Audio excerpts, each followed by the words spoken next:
तो अपन आज जो टॉपिक स्टार्ट कर रहे हैं, मैंने कल भी बताया। कैलकुलस फिजिक्स में अपन जो भी चीज़ें पढ़ते हैं 11th क्लास की, जब फिजिक्स अपन स्टार्ट कर रहे हैं तो बेसिक मैथमेटिक्स वाला जो पार्ट रहता है उसको हम पूरा सीखते हैं। फिजिक्स एक्चुअल में क्या है कि जो मैथमेटिक्स है वो ही है, लेकिन मैथमेटिक्स ऐसी मैथमेटिक्स है जो हमारे जो लाइफ में, हमारा जो फिजिकल वर्ल्ड है उसके लॉज को समझने में अप्लाई जब मैथमेटिक्स होती है तो वो हमारी क्या बन जाती है, फिजिक्स बन जाती है। फिजिक्स में हमें न्यूमेरिकल सॉल्व करने होते हैं, हमें बहुत सारे अलग अलग डेरिवेशंस करने होते हैं। तो उन सब के लिए हमें बेसिक मैथ्स का नॉलेज होना जरूरी है। बेसिक मैथ्स के कुछ टॉपिक अपन पढ़ते ही हैं, जैसे लॉग पढ़ा हमने, ट्रिग्नोमेट्री और ये सब कवर किए ही। अब अपन जो टॉपिक कवर कर रहे हैं, इस टॉपिक का जो नाम है वो है कैलकुलस। तो कैलकुलस में क्या होता है? कैलकुलस क्या है? कैलकुलस बड़ा ही इंटरेस्टिंग टॉपिक है। कैलकुलस के दो पार्ट रहते हैं, एक तो इंटीग्रेशन रहता है और एक डिफरेंशिएशन रहता है। दोनों हम पढ़ेंगे, लेकिन उससे पहले जो कैलकुलस के बारे में मैं मेन जो फीलिंग है वो क्या है, वो हमारी एक समझ जो है वो डेवलप होना बहुत ज़रूरी है। कैलकुलस जो दिया था, ये डेवलप किया गया था सबसे ज़्यादा। जो कैलकुलस के बारे में सबसे पहले जो डेवलपमेंट हुआ वो न्यूटन की तरफ से हुआ, developed by Newton, by Newton. Newton को फिजिक्स पूरा जो एज ए सब्जेक्ट बात करें, न्यूटन को फिजिक्स का जो पायनियर है, पायनियर कौन होता है? जिसने एक्चुअल में नींव रखी हो किसी भी सब्जेक्ट की। न्यूटन को ऐसा माना जाता है कि उसने बहुत बड़े जो ग्राउंड ब्रेकिंग कुछ ऐसे डिस्कवरीज की, ऐसे लॉज दिए, और उसने फिजिक्स को डेवलपमेंट करने में अपना बहुत बड़ा योगदान दिया था। ग्रेविटेशन लॉ के बारे में तो अपन पढ़ते ही हैं। फिजिक्स के हर चैप्टर में कहीं ना कहीं न्यूटन का जिक्र आता ही आता है। उसने एक बुक लिखी थी, प्रिंसिपल ऑफ मैथमेटिका, कि जो मैथ्स हो रही है हमारे आसपास के लाइफ में, जो कैलकुलेशंस हो रही है, वो कैलकुलेशंस इस किस तरह से हो रही है, उसने अपनी एक बुक थी प्रिंसिपल ऑफ मैथमेटिका, उसमें दी थी, developed by Newton in principle of Mathematica.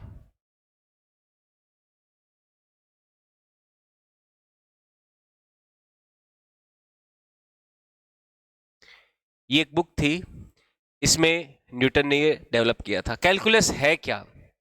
Calculus word जो है, इसका मतलब है कि कैलकुलेट करना, कैलकुलेटिंग। क्या कैलकुलेट करना?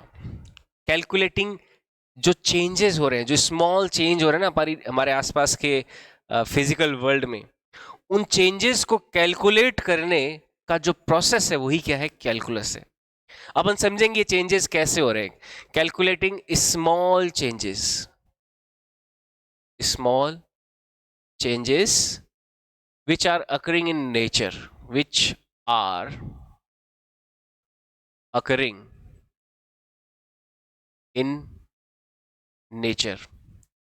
हम अपने आसपास की नेचर में जो भी चेंजेस देखते हैं, चाहे वो चेंज टेम्परेचर का चेंज हो रहा है, हम सुन रहे हैं, हम देख रहे हैं, मैं अपनी पोजीशन को चेंज कर रहा हूँ, मैं जब यहाँ पर हूँ यहाँ से यहाँ पे जब आता हूँ, तो न्यूटन ने क्या ऑब्जर्व किया कि हमारे आसपास की जो दुनिया है, इसमें जितने भी इवेंट हो रहे हैं, जो भी कुछ हो रहा है, वो बहुत ही छोटे छोटे छोटे स्मॉल पीसेस में हो रहा है।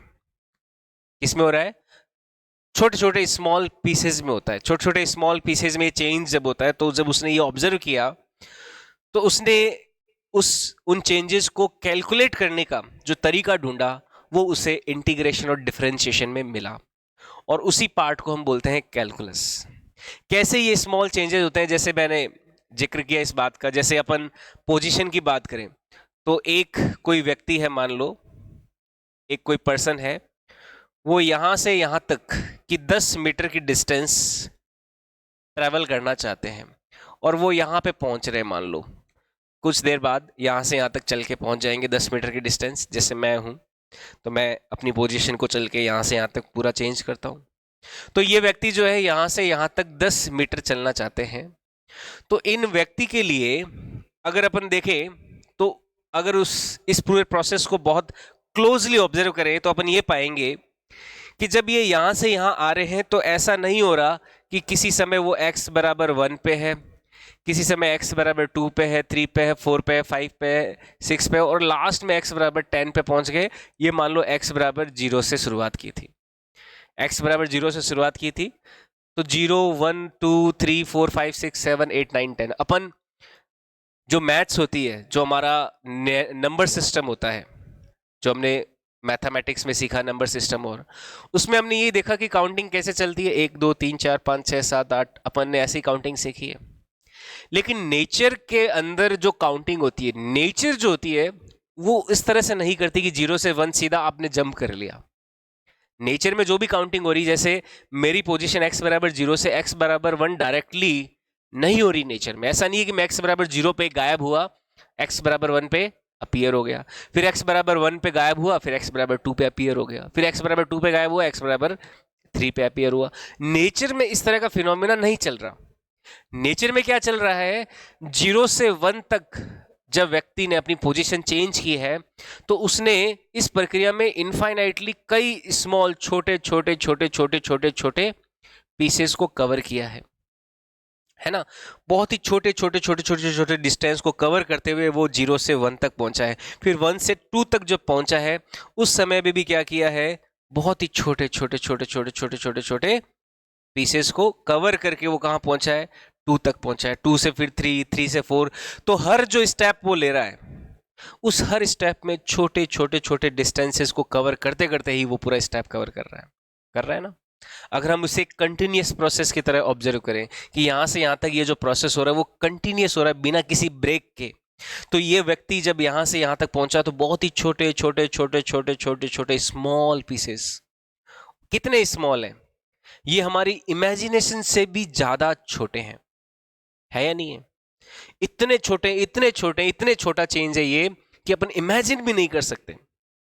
आप बोलोगे सर चींटी से भी छोटा, बिल्कुल चींटी से भी छोटा। आप बोलोगे बैक्टीरिया से भी छोटा, बिल्कुल बैक्टीरिया से भी छोटा। आप बोलोगे एटम से भी छोटा, बिल्कुल एटम से भी छोटा।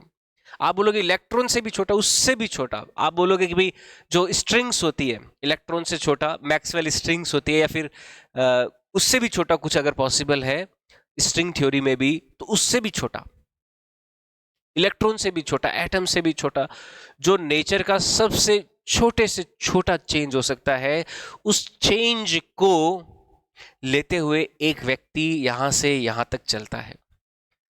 देखो इंटीग्रेशन डिफरेंशिएशन बड़ा सिंपल है, कोई मुश्किल नहीं है, लेकिन मैं आपको फील कराना चाहता हूं कि इंटीग्रेशन और डिफरेंशिएशन जो अब आगे हम पढ़ने वाले हैं उसकी हमें जरूरत क्यों पड़ी, उसका क्या कारण था उसका डेवलप होने का। न्यूटन ने ये जब प्रोसेस ऑब्जर्व किया कि नेचर में जो भी चीज़ें हो रही है वो बहुत ही छोटे छोटे पीसेस के फॉर्म में चेंज हो रही है। नेचर जब काउंटिंग कर रही है वो 0 1 2 3 4 नहीं कर रही।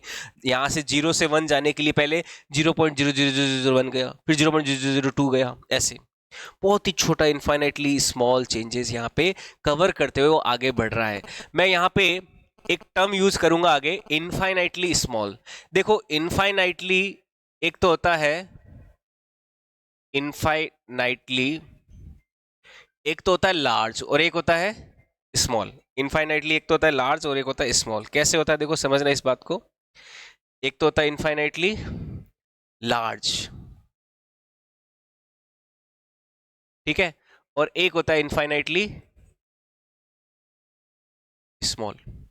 इनफाइनाइटली लार्ज का मतलब होता है इतना बड़ा जिसको हम इमेजिनेशन में भी नहीं ला सकते, हमारी इमेजिनेशन से भी बड़ा। कि क्या ये इस यूनिवर्स से भी बड़ा, हाँ यूनिवर्स से भी कुछ बड़ा हो सकता है। यूनिवर्स तो वैसे इनफाइनाइटली लार्ज है, इतना बड़ा है कि अपन सोच भी नहीं सकते कितना बड़ा यूनिवर्स। और इनफाइनाइटली स्मॉल क्या होगा, इतना छोटा जो अपनी इमेजिनेशन में भी नहीं आ सकता, इतना छोटा। तो नेचर में जो भी कैलकुलेशंस हो रही है, मैं तो बात कर रहा हूं खाली पोजीशन की, इस पोजीशन में कैलकुलेशंस कैसे हो रही है, छोटे छोटे टाइनी स्मॉल चेंजेस में। ये जो छोटे छोटे टाइनी चेंजेस होते हैं, जैसे मान लो ये छोटा सा चेंज कोई dx नाम दिया, इसे क्या नाम दिया, dx। इस चेंज को नाम dx दिया जाता है, स्मॉल d यूज किया जाता है इस चेंज के आगे। इस चेंज को बोलते हैं infinitely small change, infinitely small change. यहां पे ये जो पोजीशन यहां से यहां तक जब पहुंच रहा है तो वो infinitely small changes dx dx dx dx dx dx, उन सब को जोड़ने से क्या मिलेगा, वो 10 मीटर मिलेगा। जैसे अपना घड़ी का सुई है, घड़ी का जो क्लॉक होता है, इसमें सेकंड वाली सुई क्या करती है, 1 सेकंड 2 सेकंड 3 सेकंड ऐसे चलता है ना, टक टक टक टक। तो यहां पे भी 1 सेकंड से 2 सेकंड के बीच में जब जो टाइम इंटरवल कवर हो रहा है, वहां पे भी हमने घड़ी ऐसे डिजाइन कर दी है कि वो 1 से 2 सीधा पहुंच गया, लेकिन 1 सेकंड से 2 सेकंड के बीच में जाने में भी infinitely small fractions of time लग रहा है। ऐसे 1 सेकंड से 2 सेकंड पे जाना है तो 1.000 कुछ लगा होगा। जैसे आप आजकल मोबाइल में वो स्लो मोशन वाला एक चलता है ना, आप अपन वीडियो रिकॉर्ड कर लेते हैं फिर उसको स्लो मोशन में ले जाते हैं, उसकी स्पीड कम कर सकते हैं, है ना, तो उसमें एकदम स्लोली मोशन करते हुए दिखाई देती है इमेजेस, है ना। तो हमने वहां पे क्या किया, जिस स्पीड से वो रिकॉर्ड हुआ है, जिस नेचुरल स्पीड से, उसको हमने क्या कर दिया, स्लो कर दिया। तो हमें जो हमारी इमेजेस होती है वो पर सेकंड हमें कम दिखाई दे रही होती है, तो हमें लगता है वो स्लो हो गया है। ठीक है, हालांकि टाइम को आज तक इतना साइंटिफिक रिवोल्यूशन आ चुका है, बहुत सारे साइंस के एडवांसमेंट आ चुके हैं, लेकिन टाइम को हम स्पीड अप या स्लो करने का अभी हमारे पास कंट्रोल नहीं आया। आइंस्टाइन एक थ्योरी ऑफ रिलेटिविटी दी थी जिसमें उसने बताया कि कैसे कोई स्पेस क्राफ्ट है या फिर कोई सैटेलाइट है, वो अगर बहुत तेजी से मूव करे तो उसके अंदर जो व्यक्ति बैठा है उसकी एज कम हो सकती है, वहां पे टाइम उसके लिए स्लो हो जाएगा। तो ऐसा थ्योरी ऑफ रिलेटिविटी में टाइम को स्लो करना और फास्ट करना प्रूव हुआ है। लेकिन मैं यहाँ पे जो मेन हमारा कैलकुलस वाला पार्ट है कि 1 सेकंड से 2 सेकंड तक भी घड़ी जब जा रही है, स्टॉप वॉच जो होती है ना 1 सेकंड से 2 सेकंड, उसके बीच में भी कई सारे फ्रैक्शंस के रूप में ये टाइम कवर हो रहा है। ऐसा नहीं है कि 1 सेकंड से दूसरे सेकंड में भी सीधा जंप हो रहा है। तो जितने भी चेंजेस होते हैं नेचर में, वो सारे चेंजेस क्या होते हैं, इनफाइनाइटली स्मॉल पीसेस के फॉर्म में होते हैं। ऐसा नहीं 1 से 2 हो गया, 2 से 3 हो गया, 3 से 4 हो गया, 4 से 5 हो गया, ऐसा नहीं हो रहा। सब क्या हो रहा है, इनफाइनाइटली स्मॉल पीसेस को कवर करते करते ही आगे कंप्लीट हो रहा है। टेम्परेचर का चेंज का मैंने एग्जांपल लिया। टेम्परेचर का चेंज कैसे, जैसे मान लो 27 डिग्री सेंटीग्रेड से 28 डिग्री सेंटीग्रेड होना चाहता है। मान लो कोई टेम्परेचर जैसे 27 डिग्री सेंटीग्रेड है, उससे 28 डिग्री सेंटीग्रेड हो रहा है, तो देखो आप नेचर में जो कैलकुलेशन हो रही है उसको भी समझो। 27 से पहले 27.0000 कोई 1 होगा, फिर 27.0000 कोई 2 होगा, इस तरह से कोई चेंज होगा ना, छोटे छोटे टाइनी चेंजेस होंगे। उन टाइनी चेंजेस से ही क्या हो रहा है, टेम्परेचर का भी शिफ्ट हो रहा है। कुछ भी हो रहा है, हम सुन रहे हैं तो भी छोटे छोटे टाइनी पल्सेस को रिसीव करते हुए सुन रहे हैं, हम जब देख रहे हैं तो हम बहुत ही ज़्यादा इमेजेस को परसीव करते हुए, हमारे ब्रेन में एनालिसिस करते हुए देख पा रहे हैं। तो जो भी कुछ हो रहा है वो छोटे छोटे स्मॉल चेंजेस के फॉर्म में हो रहा है इस नेचर में। और यही जो इन स्मॉल चेंजेस होते हैं, छोटे छोटे टाइनी चेंजेस होते हैं, इनको कैलकुलेट करने का जो मेथड है वही क्या है, कैलकुलस होता है। ठीक है, कैलकुलस में हम दो चीजें पढ़ते हैं। कैलकुलस में हम दो चीजें पढ़ते हैं, अभी मैंने बताया जो ये फीलिंग है क्यों कैलकुलस डेवलप हुआ है ना, क्योंकि बहुत सारे बच्चों को ये दिक्कत आती है, उनको फिजिक्स, मतलब जो स्पेशली बायो वाले बच्चे होते हैं उनको उनको फिजिक्स बड़ा कॉम्प्लेक्स लगने लगता है एक टाइम पे। उसका कारण होता है उनका कैलकुलस का वीक होना। देखो मैं जब कैलकुलस आपको पढ़ाऊंगा तो आपको डिफरेंशिएशन और इंटीग्रेशन समझा दूंगा क्या होता है, डिफरेंशिएशन एंड इंटीग्रेशन।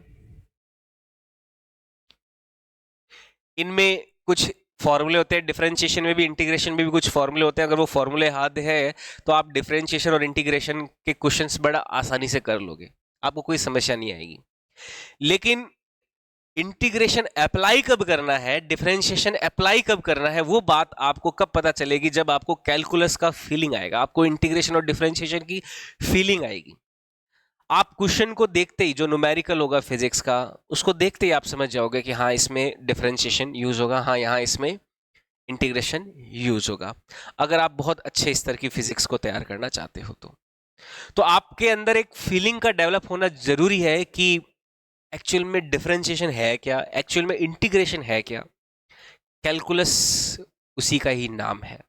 खाली फॉर्मूले याद रख लेंगे डिफरेंशिएशन इंटीग्रेशन को और छोटे मोटे सवाल करना सीख जाएंगे तो उससे हमारे न्यूमेरिकल्स जो होंगे, अप्रोच जो होती है फिजिक्स में नहीं बन पाती।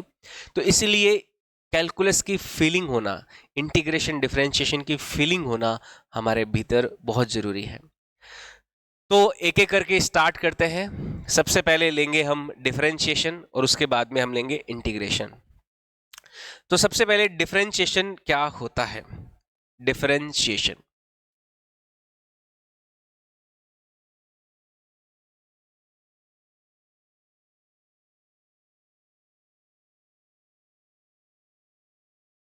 डिफरेंशिएशन देखो क्या होता है। डिफरेंशिएशन वर्ड में क्या लिखा हुआ है, डिफरेंस है ना। डिफरेंशिएशन वर्ड में क्या लिखा हुआ है, एक डिफरेंस छिपा हुआ है। डिफरेंशिएशन क्या है, calculating difference, rate of difference, calculating rate of difference. जब भी कोई चेंज हो रहा है, या डिफरेंस को अपन चेंज बोल सकते हैं, calculating rate of change. Difference मतलब क्या, चेंज। जब भी कुछ चेंज हो रहा है, उस चेंज की जब रेट कैलकुलेट करनी हो हमें, है ना।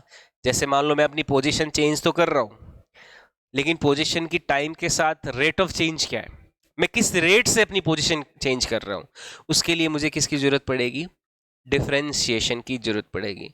तो फिजिक्स में कहीं पे भी जब भी रेट ऑफ चेंज इन्वॉल्व हो, रेट ऑफ चेंज बदलने की दर, है ना, कि कोई किस रेट से बदल रहा है, जैसे मैं अपनी पोजीशन किस रेट से बदल रहा हूं, या फिर कोई पानी से पाइप से जब पानी बाहर निकल रहा है तो किस रेट से बाहर निकल रहा है ना। तो इस तरह की जो रेट होती है, कहीं पे भी जो चेंज हो रहा है, उस चेंज की जब रेट कैलकुलेट करना हो तो वहां पे क्या यूज होता है, डिफरेंशिएशन यूज होता है। जब भी कभी रेट ऑफ चेंज हमें कैलकुलेट करनी हो, calculating rate of change is differentiation. कोई भी रेट ऑफ चेंज निकालने के लिए सबसे पहले मैं एक टर्म डिफाइन करता हूं, फंक्शन। देखो यहां पे क्या होता है, क्योंकि हम जब भी रेट ऑफ चेंज डिफाइन करेंगे तो फंक्शंस के लिए करेंगे। तो देखो फंक्शन क्या होता है, सबसे पहले थोड़ा सा एक बात समझ लेते हैं। फंक्शन, फंक्शन क्या होता है, जैसे आपने y बराबर साइन एक्स देखा होगा, कभी लिखा हुआ है ऐसे, साइन एक्स, y बराबर कॉस एक्स, इस तरह की इक्वेशन आपने देखी होगी, या y बराबर एक्स स्क्वायर, y बराबर लॉग एक्स, आपने देखा होगा इस तरह की इक्वेशंस देखी है। इन इक्वेशंस में क्या होता है कि अगर x को कुछ इनपुट करते हो तो y क्या मिलता है, कोई आउटपुट मिलता है ना। x को कुछ आप वैल्यू इनपुट करते हो, साइन 30 की वैल्यू क्या होती है, हाफ, लेकिन कॉस 30 की वैल्यू क्या होती है, √3/2। तो यहां पे ये जो एक्सप्रेशंस होते हैं इस तरह के, जैसे एक्स स्क्वायर में आप 2 रखोगे तो 2 का स्क्वायर क्या आएगा, 4 आएगा। लेकिन अगर आप y बराबर एक्स क्यूब है, एक्स क्यूब में 2 रखोगे तो आउटपुट क्या आएगा, 8 आएगा। तो यहां पे इनपुट पे आउटपुट जब आता है, वो किसी फंक्शन के थ्रू होते हुए जब आता है, तो ऐसी एक्सप्रेशंस को क्या बोलते हैं, फंक्शन बोलते हैं। किसी प्रोसेस के थ्रू होते हुए आता है तो उस प्रोसेस को क्या बोला जाता है, फंक्शन बोला जाता है। इस तरह के ये जो एक्सप्रेशंस होते हैं, इन्हीं को क्या बोलते हैं, फंक्शन बोलते हैं। इस तरह के जो सारे एक्सप्रेशंस हैं, इनका जो रिप्रेजेंटेशन होता है,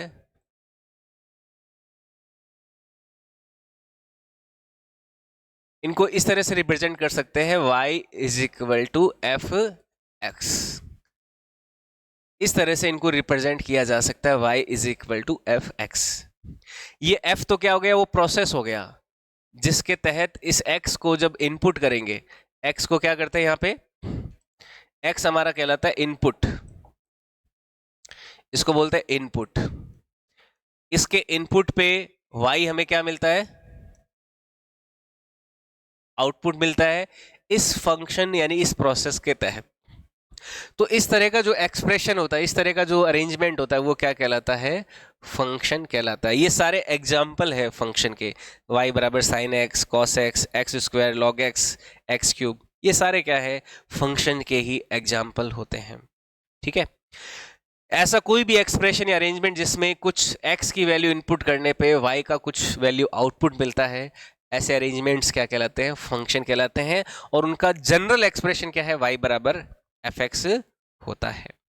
y बराबर एफ एक्स लिख सकते हो, जी एक्स लिख सकते हो, कुछ भी लिख सकते हो। जनरली अपन, क्योंकि केवल फिजिक्स के पॉइंट ऑफ व्यू से हमें ज्यादा पढ़ना है इंटीग्रेशन डिफरेंशिएशन, तो हम इसको क्या देखेंगे, y बराबर एफ एक्स के फॉर्म में ही एक्सप्रेस करेंगे। तो इस तरह का जो अरेंजमेंट होता है, रिप्रेजेंटेशन होता है, वो क्या कहलाता है, y बराबर एफ एक्स कहलाता है। यहां पे अगर हम x में कोई भी चेंज करें, x में कोई भी चेंज हो, अगर any change in x, any change in x, x में कोई भी चेंज करेंगे तो क्या उससे y में चेंज नहीं आएगा, आएगा ना। Any change in x will bring changes in y as well, changes in y as well। कोई भी x में जब चेंज करेंगे तो y में भी क्या आएगा, चेंज आएगा ही आएगा। Any change in x will bring changes in y as well। कितना चेंज किया, मान लो x में कोई डेल्टा x का चेंज किया, जैसे मान लो कोई x1 पे, x1 पे हमें y कितना मिल गया, कोई एफ x1, यहाँ पे x1 पुट किया तो y कितना मिल गया, कोई y1 मिल गया। कोई x2 वैल्यू रखी तो उसके लिए एफ x2 हमें कोई क्या मिल गया, y2 मिल गया। तो यहाँ पे देखो x में जो चेंज आया वो कितना है, x2 माइनस x1, इसे बोलते हैं चेंज इन x। और इस चेंज को हम रिप्रेजेंट करते हैं डेल्टा x से। किससे रिप्रेजेंट करते हैं, डेल्टा x से। और जो y में चेंज आया उसको रिप्रेजेंट करते हैं y2 माइनस y1, और इसको लिखते हैं डेल्टा y। यहाँ पे डेल्टा जो सिंबल होता है, डेल्टा, डेल्टा मतलब चेंज, है ना, ये ट्राइंगल जैसा एक सिंबल होता है। तो डेल्टा x तो क्या हो गया, x2 minus x1, delta y क्या हो गया, y2 माइनस y1। यहाँ पे डेल्टा सिंबल जो होता है, डेल्टा सिंबल, ये यूज किया जाता है, यूज्ड फॉर लार्ज चेंज।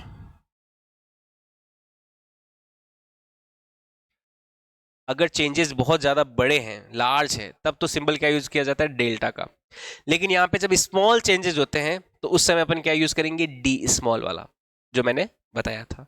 ठीक है, तो इसको नोट कर लो, फिर यहां से आगे बढ़ते हैं।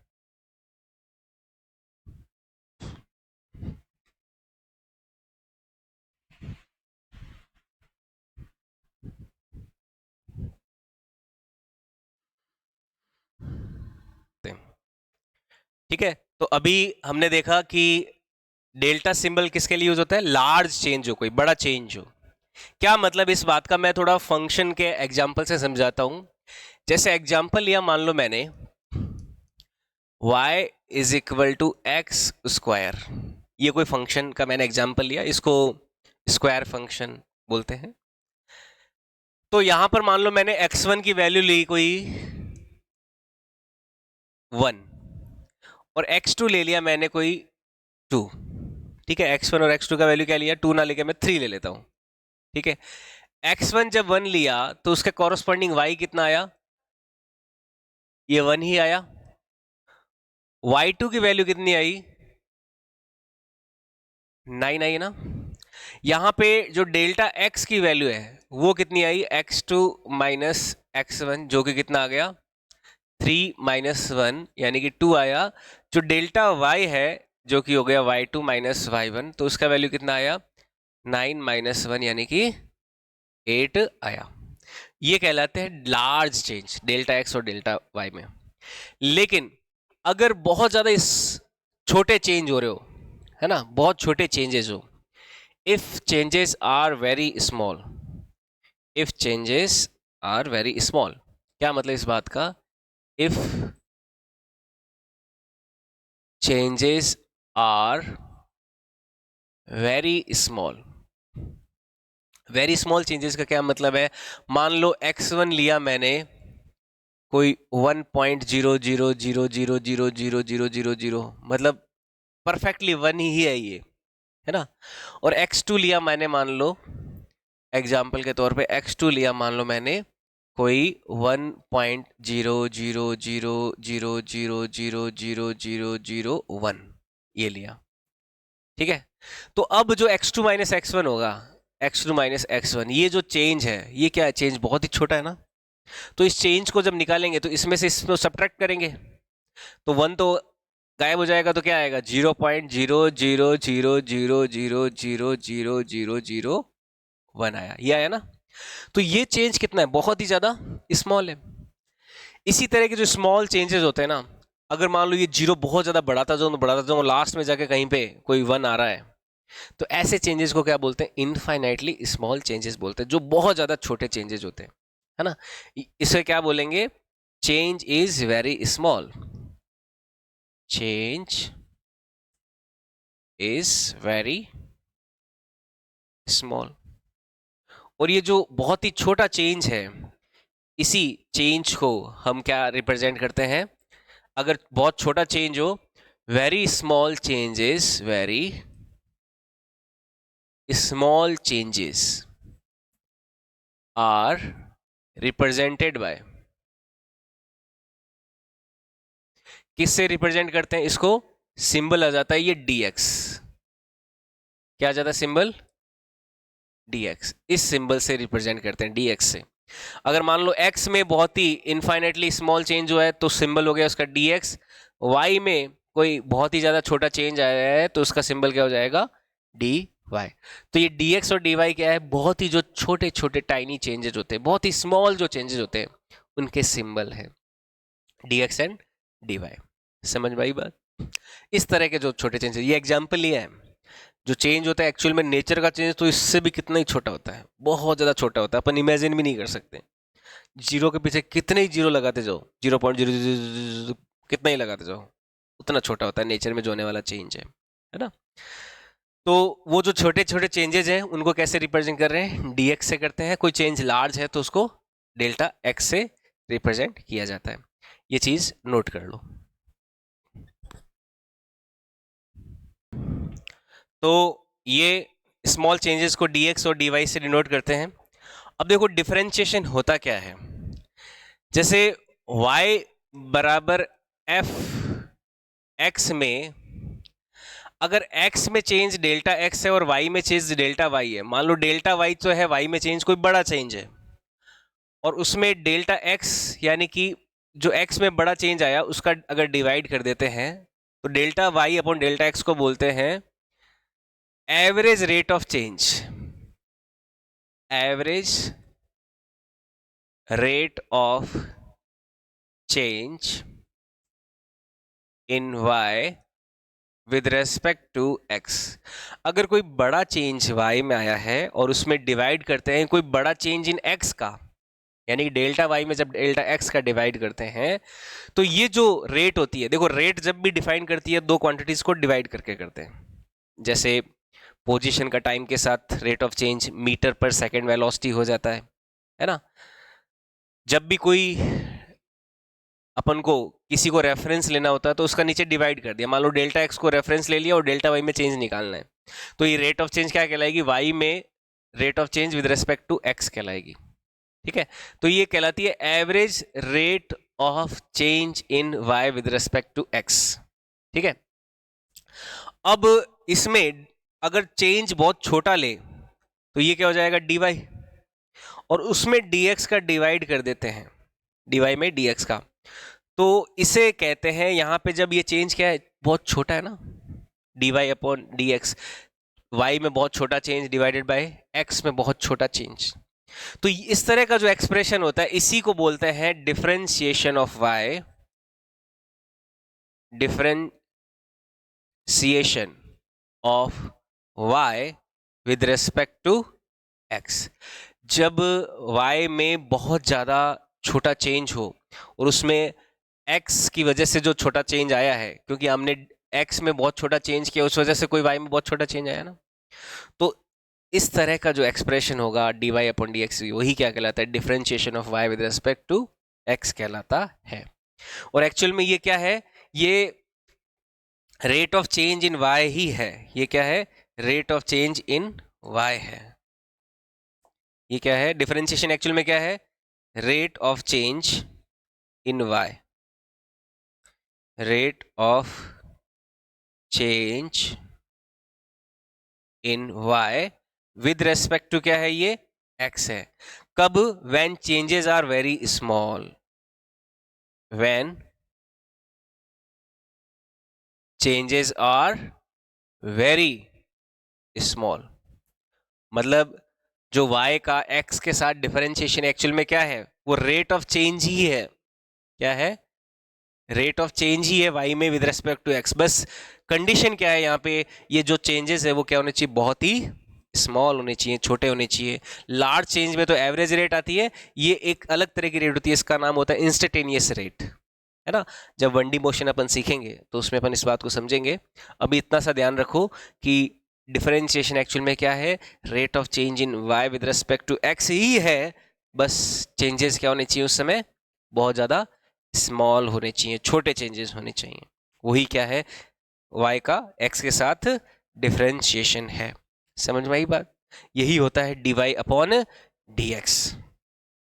अब ये जो dy अपॉन dx आता है, ये हो गया differentiation of y with respect to x, rate of change in y with respect to x when changes are very small. ये डिफरेंशिएशन का एक्चुअल में मैथमेटिकल मीनिंग है। ये तो है मैथमेटिकल मीनिंग। डिफरेंशिएशन के दो तरह के मीनिंग अपन को ध्यान में रखने हैं। एक तो ये मैथमेटिकल मीनिंग है, एक इसका ज्योमेट्रिकल मीनिंग भी होता है। ज्योमेट्रिकल मीनिंग में हम समझेंगे कि कोई कर्व है, कर्व पे अगर टेंजेंट खींचा जाए तो उस टेंजेंट का जो स्लोप है, वो स्लोप किसको रिप्रेजेंट करता है, उसके डिफरेंशिएशन को रिप्रेजेंट करता है। ठीक है, तो इसको नोट कर लो यहाँ तक, और आज के लिए अपन इतना ही रखते हैं। ठीक है, यहाँ से आगे नेक्स्ट क्लास में लेंगे।